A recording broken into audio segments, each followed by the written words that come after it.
시간 함께 성경 말씀 함께 봉독하도록 하겠습니다. 성경 말씀 시편 119편 말씀입니다.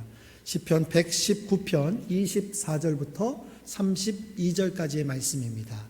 말씀 봉독해 올리겠습니다. 주의 증거들은 나의 즐거움이요 나의 충고자니이다. 내 영혼이 진토에 불쳤사오니 주의 말씀대로 나를 살아나게 하소서. 내가 나의 행위를 아뢰매 주께서 내게 응답하셨사오니 주의 율례들을 내게 가르치소서. 나에게 주의 법도들의 길을 깨닫게 하여 주소서. 그리하시면 내가 주의 기이한 일들을 작은 소리로 읊조리이다.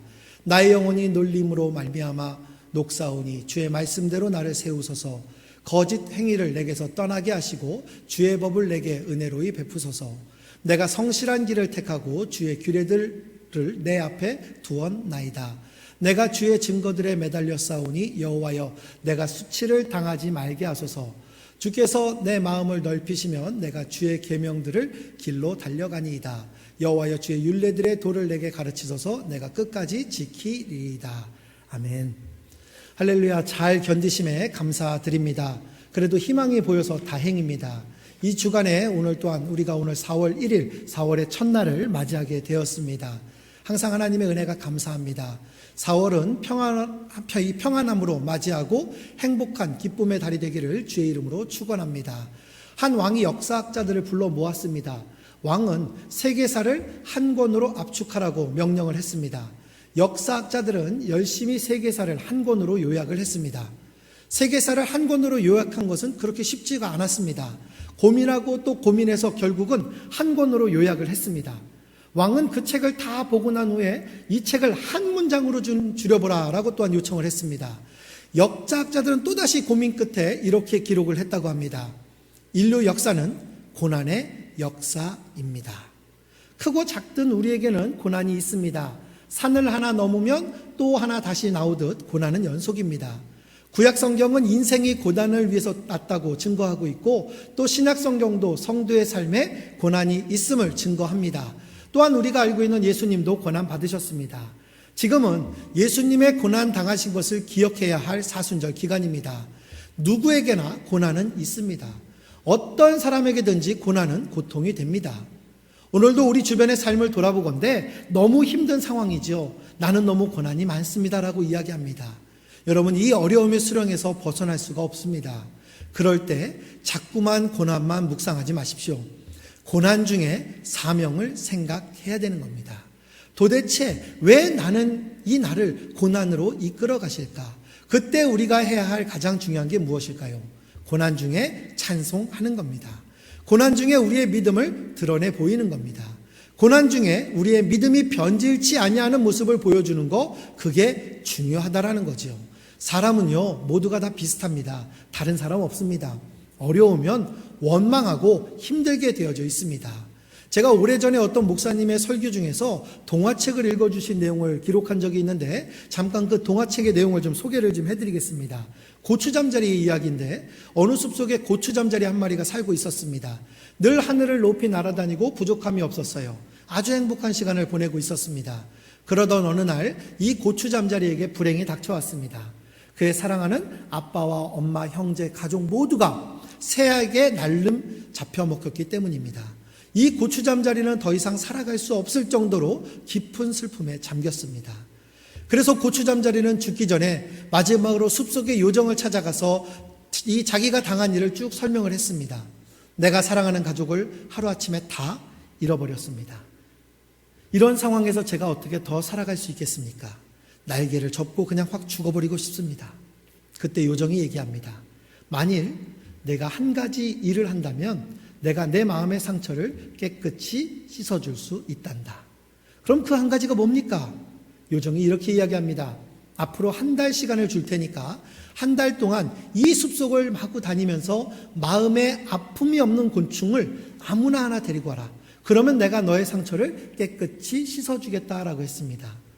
이 고추잠자리는 생각하기엔 그 일이 정말 굉장히 쉬워 보이는 일 같았습니다. 왜냐하면 자기가 보기에는 대부분의 곤충들은 근심이 없어 보였기 때문이죠. 늘 기타만 치는 배짱이, 시원한 여름 나무 밑에서 이 독창을 하고 있는 매미, 달밤에 시를 짓는 여치, 밤을 아름다운 멜로디와 함께 울부짖고 있는 귀뚜라미 등등 많은 곤충들이 고통이 없는 삶을 사는 것처럼 보였어요. 그런데 고추 잠자리는 한 달이 지나도 마음에 아픔이 없는 곤충을 찾을 수가 없었습니다. 결국 그는 마음에 아픔이 없는 곤충을 한 마리도 찾지 못했어요. 그러나 이 고추 잠자리는 더 이상 요정을 찾아갈 필요가 없었습니다. 왜냐하면 그 한 달 동안 수많은 곤충들을 만나면서 자신의 아픔이 다 치유됐기 때문에 그렇습니다. 여러분, 우리가 생각할 때 어떤 분들은 야, 저 정도면 걱정이 없겠다. 저 정도면 정말 괜찮은 인생이야 라고 생각하는 사람들이 분명히 있습니다.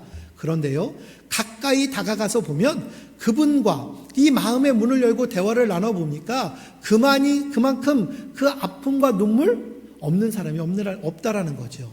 참 사는 것이 힘들다라고 이야기하는 모습을 정말 많이 봅니다. 우리 눈에는 나만 고통을 당하는 것 같고 주위에 많은 사람들이 평화로워 보입니다. 괜찮아 보입니다. 그러나 우리가 기억해야 할 것은 크리스찬이든지 불신앙자든지 마음에 아픔이 없는 사람은 한 사람도 없다라는 겁니다. 지금 당장은 이 아픔이 없을지라도 한평생을 사는 동안에 마음의 고통 때문에 남몰래 눈물을 흘리는 많은 사람들이 이 땅에 존재하고 있다는 겁니다. 성경은 이것을 우리에게 인생이라고 말하고 있는 겁니다. 오늘 이 말씀을 기록한 시편 기자 역시 마음의 고통이 대단했던 것 같아요. 적어도 왕이라면, 수많은 찬양의 시를 쓴 시인이라면 극심한 마음의 이 고통 없어야 되잖아요. 그런데 오늘 본문 말씀을 보면요, 견딜 수 없는 고통으로 몸부림치고 있는 모습, 이 시인의 모습을 발견할 수가 있습니다. 오늘 시편 기자는 이 자신의 아픔을 이렇게 묘사하고 있어요. 25절 말씀, 28절 말씀을 같이 한번 볼게요. 영혼이 진토에 붙어 싸우니 주의 말씀대로 나를 살아나게 하소서. 또 나의 영혼이 눌림으로 말미암아 녹사오니 주의 말씀대로 나를 세우소서. 여러분, 무슨 말씀입니까? 시편 기자는요, 마음의 괴로움이 얼마나 심했든지 하나님, 제 마음의 고통이 얼마나 심한지 내 영혼이 진흙에 달라붙는 것 같이 되어버렸습니다 라고 고백해요. 제 마음의 짐이 너무나도 무거워서 제 마음이 다 녹아내리는 것 같습니다 라고 이야기합니다. 제 마음의 고통을 견딜 수가 없습니다 라고 고백하고 있는 겁니다. 이렇게 시편 기자와 같이 우리의 마음이 아파서 무너질 때 여러분, 우리는 어떻게 해야 됩니까? 어김없이 찾아오는 이 고난과 고통, 좌절과 낙담, 여러분, 우리는 어떻게 다루어야 하나고요? 이제 우리가 다음 주부터 고난주간이 시작이 되는데 이 고난주간을 묵상하면서 하나님 앞에 우리의 모든 삶을 어떻게 고백해야 되느냐 이겁니다. 하나님은 이 시편 기자의 경험을 통해서 고난이 나에게 어떠한 의미를 가져다 주는지를 말씀해 주고 있습니다. 그러면 여러분, 지금부터 나에게 닥친 이 고난이 나에게 어떠한 의미를 주는지 여러분 한번 살펴볼게요. 우리에게 어떠한 고난이 있을까? 고난을 통해서 하나님의 깊은 뜻을 여러분, 우리는 배울 수 있는 겁니다. 하나님은 그걸 배우라 이거예요.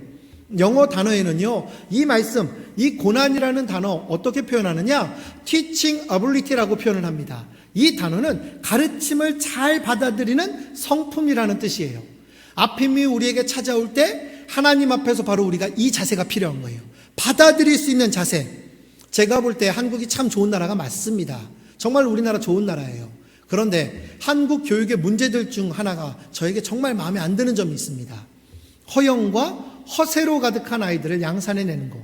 왜 아이들이 허영과 허세가 많다고 생각하느냐? 그 이유는 하나입니다. 우리 사회의 최고만을 대접하는 이 풍토 때문에 그렇습니다.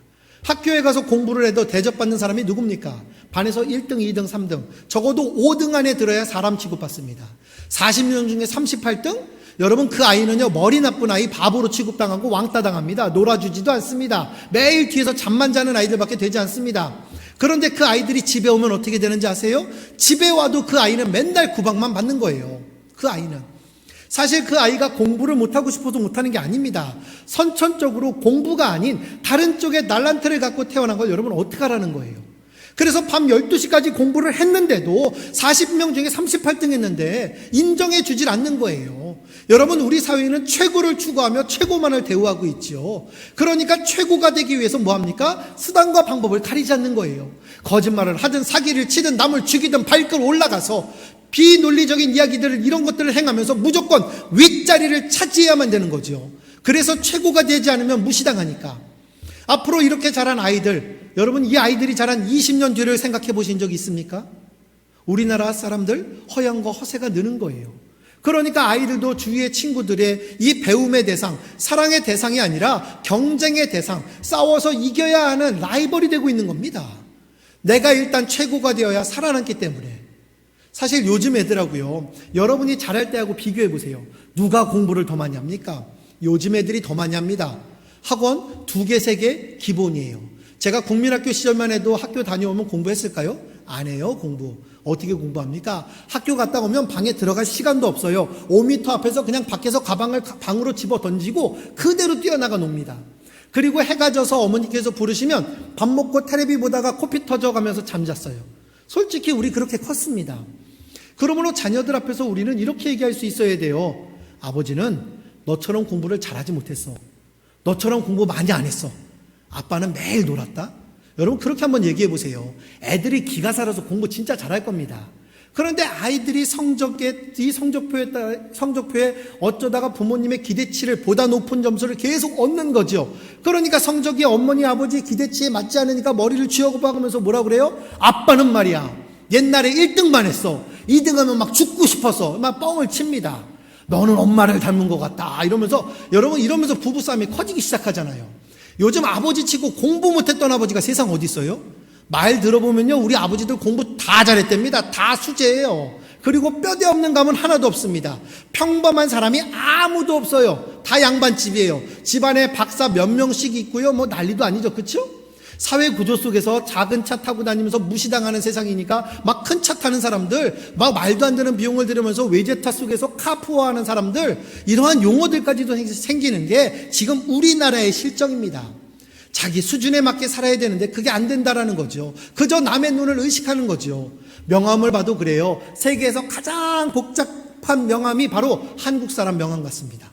앞뒤가 그냥 빡빡합니다. 이 작은 종이에 뭘 그렇게 많이 써서 놓을까? 글씨도 잘 보이지도 않아요. 쉬운 말로 되게 지루하게 막 늘렸습니다. 어떤 목사님들은요 명함을 한 장 딱 보니까 40일 금식기도 5회 실시, 동네 방범위원, 뭐 어디 향후회 회장 이런 것도 넣는다고 하는데 이게 좀 이상해요. 저는 잘 이해가 안 돼요. 여러분 이것이 바로 허영과 허세라는 거죠. 우리 안에 최고가 되어야겠다라는 허영과 허세가 있기 때문에 그렇습니다. 이것이 아마 저와 여러분의 모습이 아닐까 생각을 해봅니다. 이 허영과 허세 때문에 배우려는 자세, 겸손의 자세가 사라졌다라는 겁니다. 이런 부모님의 의식들이 아이들에게서, 다른 사람에게서 무엇인가를 배우고자 하는 열망을 빼앗아 버렸다라는 거예요. 여러분, 그러나 이 성경은요 최고보다 최선을 우선시하는 겁니다. 하나님께서 우리에게 물으시는 것은 너는 최선을 다했느냐 이것이지 왜 최고가 되지 못했어가 아니라는 거예요. 최선을 추구하다가 최고가 되는 것이지 최고를 목표로 삼고 뛰어서는 안 된다라는 겁니다. 여러분 5달란트와 2달란트, 1달란트의 비율을 아시지 않습니까? 하나님 보시는 기준이 뭡니까? 5달란트를 받았는가, 2달란트를 받았는가, 1달란트를 받았는가 문제되지 않습니다. 하나님이 보신 것은요 얼마나 많은 달란트 이걸 가지고 평가하는 것이 아니라 이 달란트를 가지고 게으르지 않고 열심으로 최선을 다했는가라는 거예요. 모두에게 5달란트를 요구하지 않았습니다. 그게 사실이에요. 예수님께서는 우리 보고 작은 참새 한 마리에게도 배우라라고 말씀하세요. 제가 좋아하는 서정주 시인은요 국화 옆에서라는 시를 쓰면서 풀 한 포기를 보고도 시를 짓곤 했더라고요. 여러분 우리는 고난을 통해서 배우려고 하지 않는다라는 겁니다. 우리는 내 마음에 고통이 오면 원망하기 바쁘죠.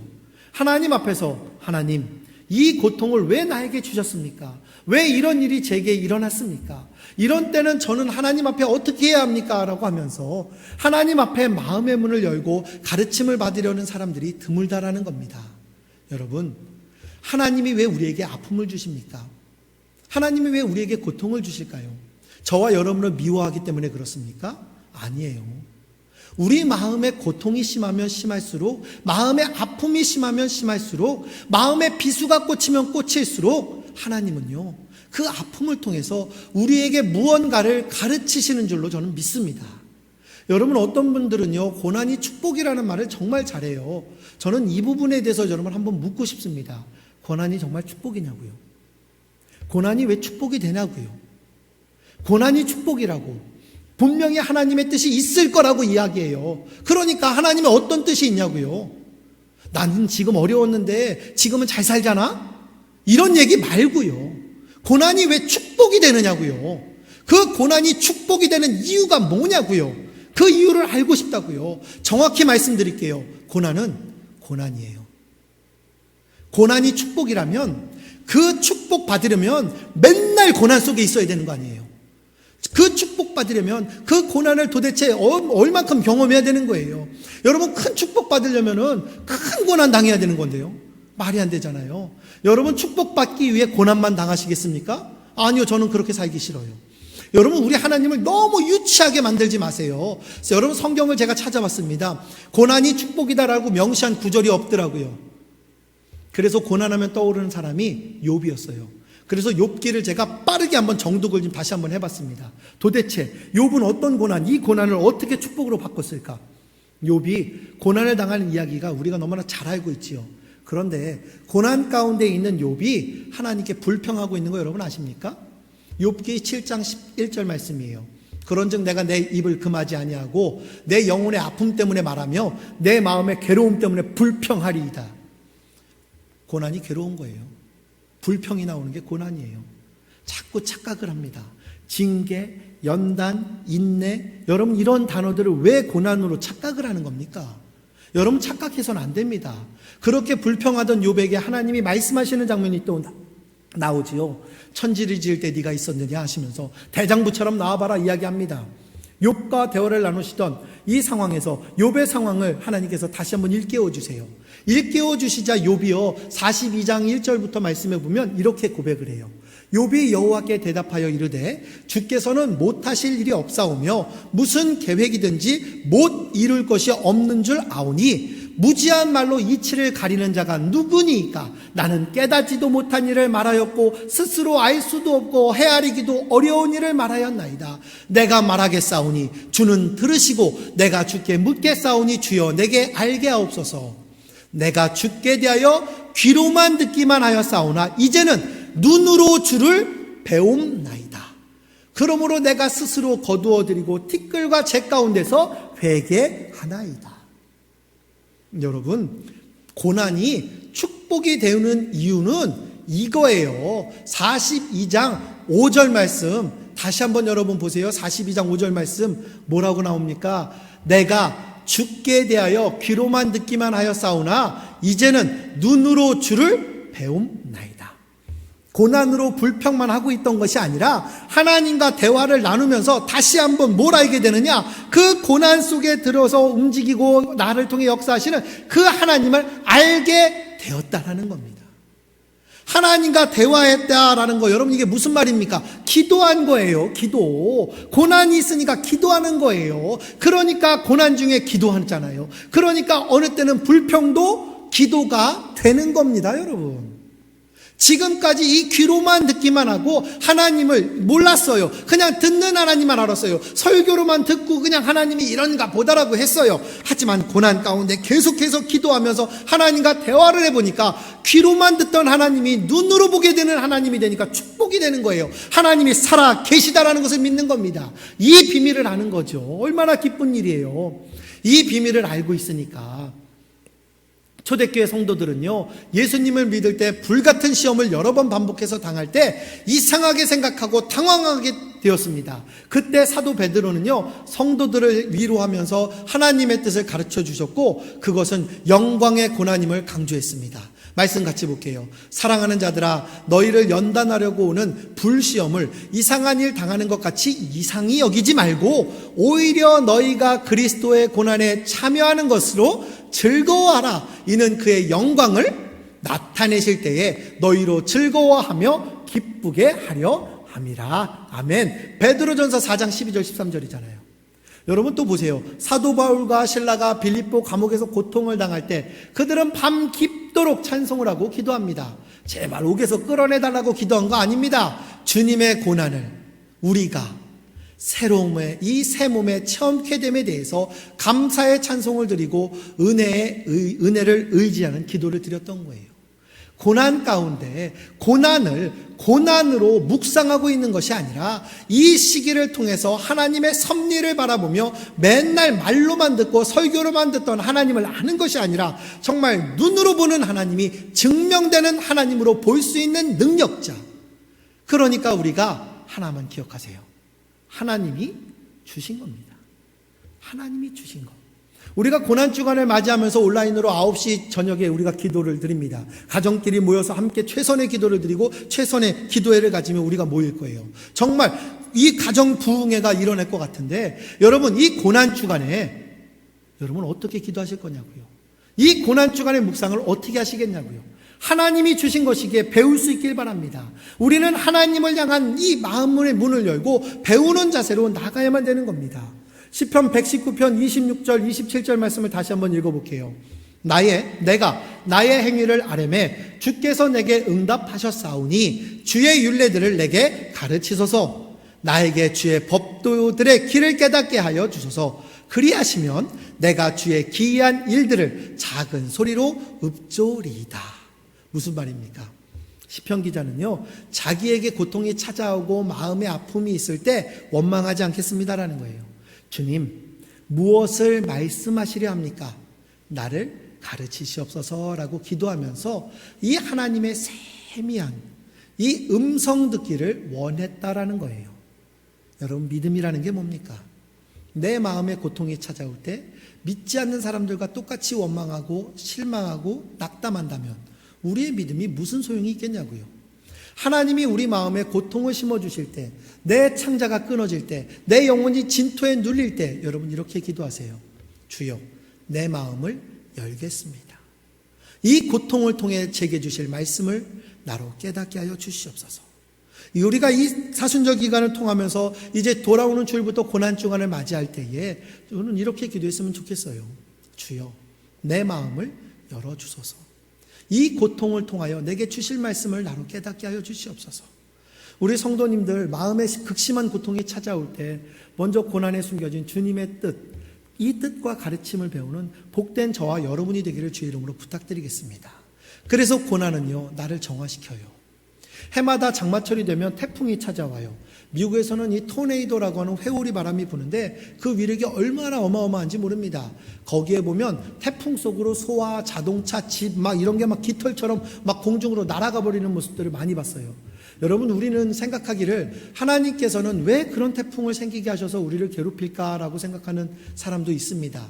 그런데 자연을 연구하는 학자들은요, 태풍은 우리 생활에 꼭 필요한 거다라고 이야기해요. 이 태풍이 바닷물을 뒤집어서 물고기들에게 산소를 공급하고요, 바닷물에 생기를 불어 넣어준다라는 거예요.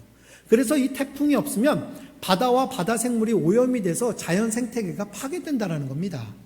그러니까 태풍이 이 세상을 청소해주는 역할을 하는 거죠. 그래서 어떤 과학자는 태풍은 하나님의 대청소 작업이다라고 말도 했습니다. 마음의 고통이 여러분들에게 일어난다는 것은요, 이러한 일을 하는 겁니다. 29절 말씀 보세요. 거짓 행위를 내게서 떠나게 하시고 주의 법을 내게 은혜로이 베푸소서. 도대체 내 마음의 고통과 거짓 행위, 이게 어떤 관계가 있느냐 이거예요. 하나님께서는 고통이라는 태풍을 통해서, 고난이라는 태풍을 통해서 우리 안에 있는 거짓 행위를 청소하신다라는 겁니다. 하나님께서는 고통과 고난을 통해서 나의 세상을 향한 욕심, 잘못된 가치관, 과거에 지은 죄악, 현재에 끊지 못할 나쁜 습관들 정결케 하는 작업을 하신다라는 거예요. 여러분, 야곱을 기억하실 겁니다. 저는 야곱을 정말 좋아해요. 너무너무 좋아해요. 좀 비슷해요. 거짓말도 좀 하죠. 머리도 좀 쓰고요. 너무 인간적인 모습으로 있는 게 야곱입니다. 그런데 이 야곱은요, 말년에 굉장히 그의 믿음이 성숙됐습니다.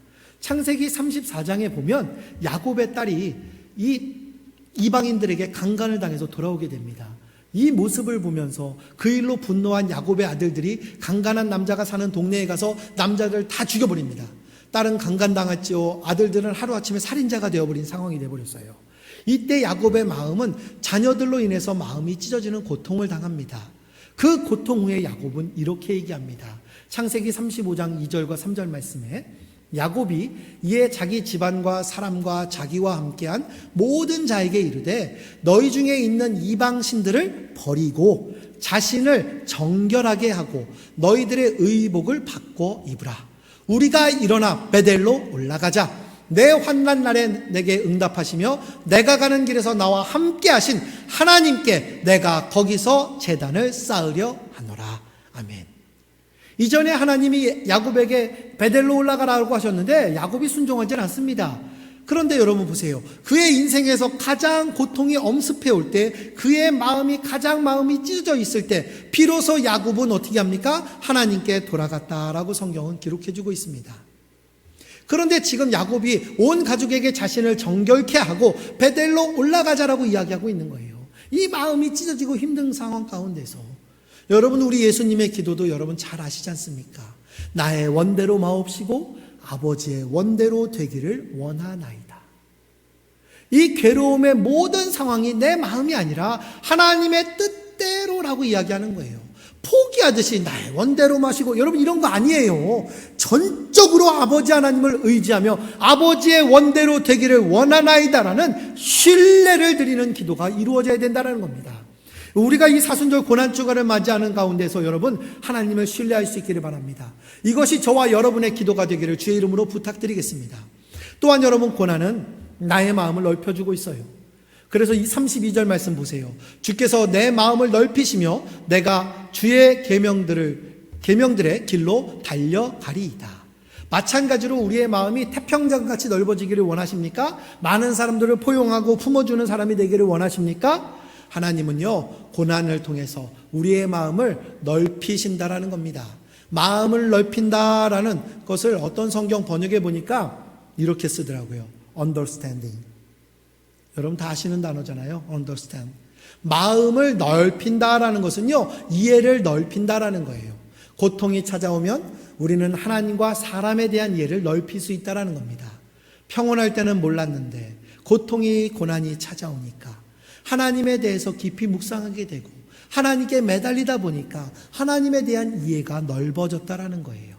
여러분, 지금 우리가 이 코로나 사태로 인해서 얼마나 하나님을 사모하고 있습니까? 집에서 모이는 가정에 있는 여러분, 이 가정에서 예배를 드리는 것도 하나님께 은혜를 받지만 우리가 함께 좋은 성전에 모여서 예배를 드리는 것, 여러분 얼마나 우리가 또한 이 예배를 사모하고 있냐고요. 고난이 다가오니까 떠오르는 것들이에요. 또한 병을 통해서 고통을 당해보니까 인간의 한계를 깨닫게 되고 다른 사람의 아픔도 이해하게 되고 지금까지 나의 건강도 하나님께서 주셨구나라는 것을 깨닫게 된다라는 겁니다. 어떤 집사님이요, 치질 수술을 하셨습니다. 치질 수술을 감춘다고 했어요. 그런데 이걸 감출 수가 없다고 그래요. 그런데 치질 수술을 하고 나면 배설이 며칠 동안 잘 안 되고 배설할 때마다 찢어지는 아픔을 느낀다고 그래요. 그런데 치질 수술을 하신 집사님께서 저한테 이런 고백을 하셨어요. 먹는 것만이 은혜인 줄 알았는데 싸는 것도 은혜였습니다. 그죠? 그 무슨 말인가 그랬어요. 그랬더니 이분이 지금부터는 화장실에 앉자마자 감사 기도를 드린다라는 거예요. 맞는 얘기 같아요. 우스운 얘기 같지만 여러분, 고통을 당해보니까 이해가 넓어진다라는 거예요. 그래서 숨 쉬는 것, 화장실에 잘 가는 것, 모든 것이 은혜이고 감사로 바뀌었다라는 겁니다. 여러분, 고난이 찾아오면 하나님에 대한 이해만 넓어지는 거 아닙니다. 사람들에 대해서도 이해하기 시작합니다. 사람을 대할 때 마음이 넓어집니다.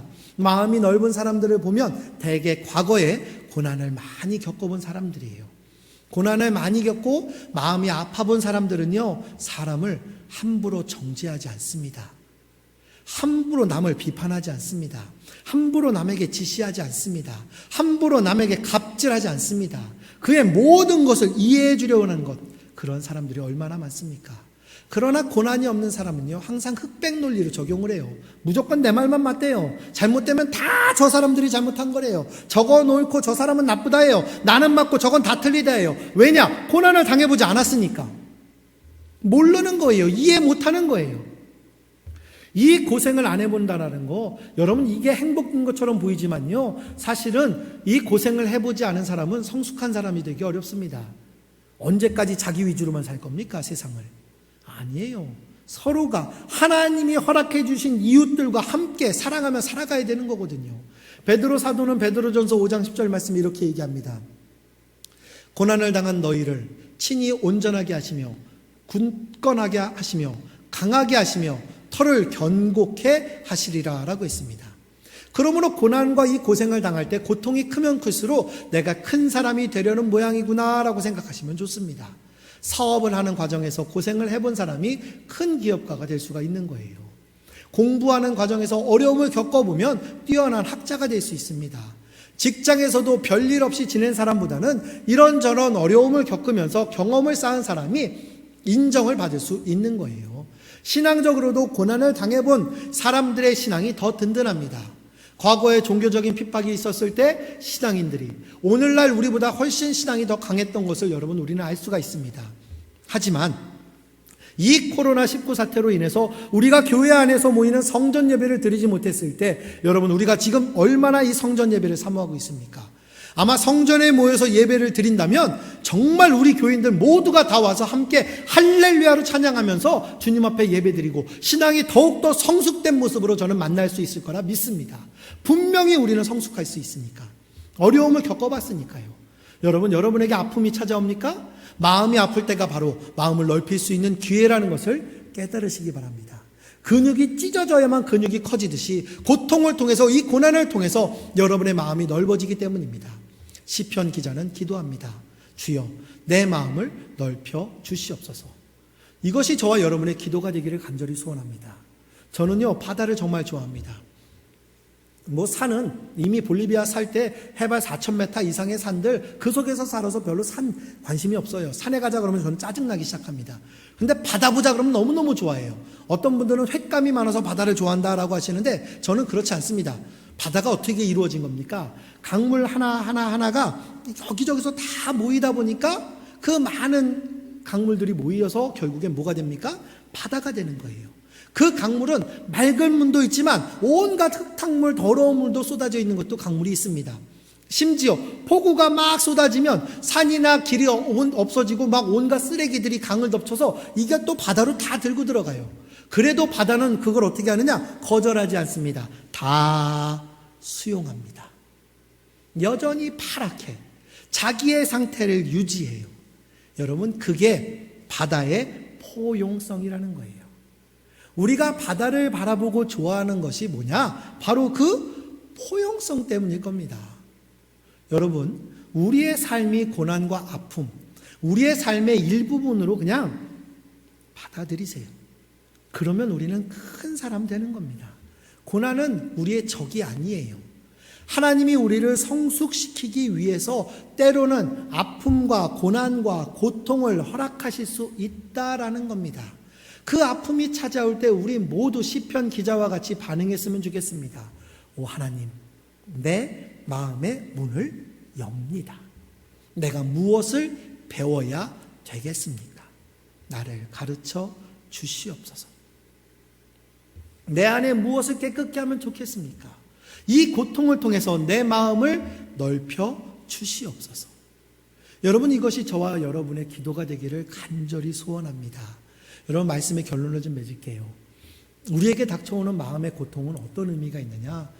고통을 통해서 주님께서 나를 가르치시는 겁니다.